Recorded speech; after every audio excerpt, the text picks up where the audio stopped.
No control over this. That's good.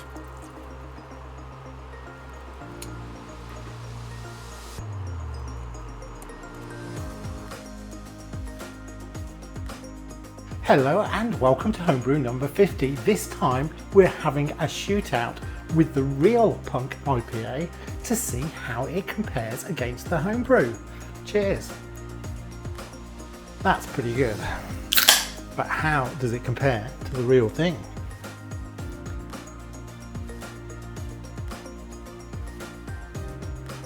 So the real thing is in the actual Punk IPA glass, so it's easy to spot.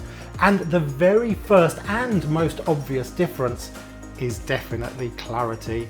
I did realise that I did not achieve the right level of clarity on this one as soon as I did my first pour, and even though it's been a month since it carbonated, it still has not cleared up that much. Where they were similar is in the head. Now this one I poured a little while ago, but both have a nice foamy head. That turned out very well. Also, in terms of carbonation, although I do like a bit of carbonation, and this is nicely carbonated, I do think it's just a touch more carbonated in the real thing. So the question is, how do they stack up against one another in terms of flavour and in terms of aroma? So starting with that aroma, lots of hops in this. Punk IPA does have those fruity overtones, and that is coming through in here. What is it compared when I stack them up? Gosh, very similar. So I think in terms of those hops, we did a really good job. Now the one thing I would observe is this is much stronger. I think perhaps the dry hopping in particular maybe could have stood a bit longer. Yeah. It's definitely good in terms of aroma, just needs a little bit more kick. I do love a Punk IPA, and this is one of my favourite drinks.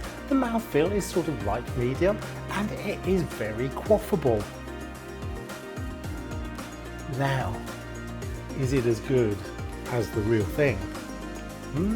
Interesting. Very close, very close. The real thing also has that little bitterness kick just on the end. It's a tough job, but somebody's got to do it. So how do these stack up in summary? Well, colour was very similar. It was the clarity that was the problem. Head was pretty good. In terms of aroma, much stronger aroma in the real thing, but in the same ballpark. Taste was very close, very good there. And carbonation, slightly more carbonated in the real thing. That's a bit disappointing. I did work hard on carbonation. And mouthfeel on both is that light medium. Very nice. Cheers. There is just a touch more aftertaste of bitterness in the Homebrew. But to be honest, if it wasn't for the clarity, I would say this was really quite close to the real thing. Cheers everyone. Happy homebrewing. Do like and subscribe. Good health.